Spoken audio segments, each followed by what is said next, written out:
La peur de l'abandon est un phénomène complexe qui peut puiser sa source dans un événement traumatique de l'enfance, mais aussi lors d'expériences tout au long de la vie.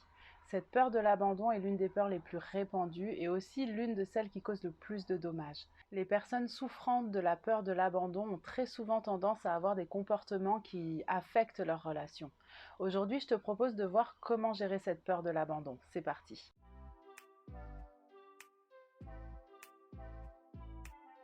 Salut, c'est Mina, bienvenue dans cette nouvelle vidéo et si tu débarques, bienvenue sur ma chaîne. Ici, je te parle essentiellement de développement personnel et je t'offre de nombreuses pistes de réflexion pour sortir des blocages, mais surtout pour devenir ce à quoi tu aspires. Tous mes conseils sont basés sur mon expérience personnelle, mais également sur des apprentissages acquis grâce à mes formations dont je te parlerai très prochainement. On peut refermer cette parenthèse. Aujourd'hui, on va parler de la peur de l'abandon. Dans notre vie, nous avons tous dû faire face au décès d'un proche, au déménagement d'un ami cher.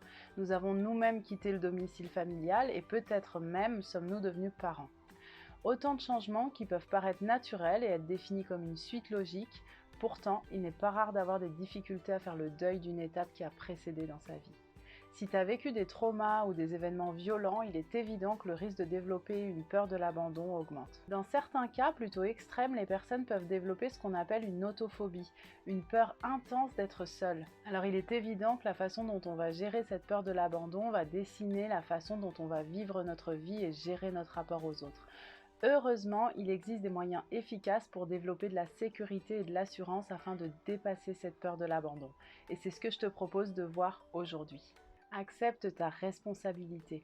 Il est évident que nous ne sommes pas responsables des traumas que nous avons vécus enfants.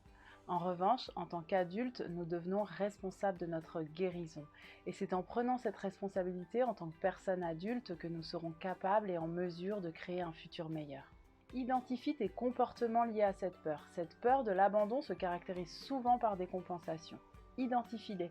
C'est une étape absolument indispensable pour avancer. Est-ce qu'il t'arrive par exemple d'avoir des comportements injustes avec ton ou ta partenaire parce que tu ressens de la jalousie, voire de la possessivité? Est-ce qu'il t'arrive d'avoir des comportements excessifs dans tes relations amicales ou professionnelles parce que tu as peur d'être exclu par exemple? Identifie ces comportements qui sont motivés par cette peur, c'est l'étape cruciale pour pouvoir commencer à travailler dessus.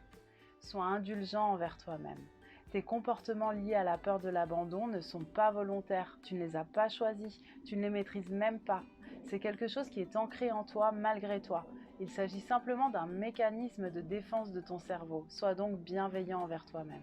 Lorsque tu auras accepté ta part de responsabilité dans le dépassement de cette peur, que tu auras identifié tes comportements inadaptés liés à elle, et que tu auras appris à être indulgent envers toi-même, tu pourras t'arrêter un instant et ressentir de la gratitude pour le chemin que tu as parcouru. Cette peur de l'abandon est inscrite dans ton subconscient, et c'est donc là-dessus que tu vas devoir travailler.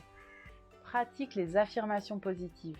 Les affirmations positives sont d'une puissance incommensurable, j'en avais déjà parlé dans une précédente vidéo. Ici, je vais te donner quelques exemples d'affirmations positives, n'hésite pas à rédiger tes propres affirmations si tu es inspiré. La peur ne me contrôle pas, je suis en sécurité avec moi-même, je suis libre. Le fait de répéter ces affirmations tous les jours permet de reprogrammer ton subconscient. Souviens-toi qu'il faudra un minimum de 21 jours pour ancrer cette nouvelle pratique. Quand tu parviens à dépasser cette peur de l'abandon, tu te sens libre, tu peux établir des relations saines et épanouissantes. En explorant ton subconscient, tu prends conscience des ressources infinies dont tu disposes. Il s'agit simplement d'avoir l'itinéraire pour y accéder. Je profite de cette parenthèse pour te remercier d'avoir regardé cette vidéo. Vous êtes de plus en plus nombreux à me suivre, infiniment merci. J'espère que cette vidéo t'a plu, si c'est le cas, pense à t'abonner et à activer la petite cloche pour recevoir les prochains conseils. Si tu penses que mes conseils peuvent avoir un impact positif et aider d'autres personnes, alors n'hésite pas à partager. Je te dis à la semaine prochaine et dans l'intervalle, prends soin de toi.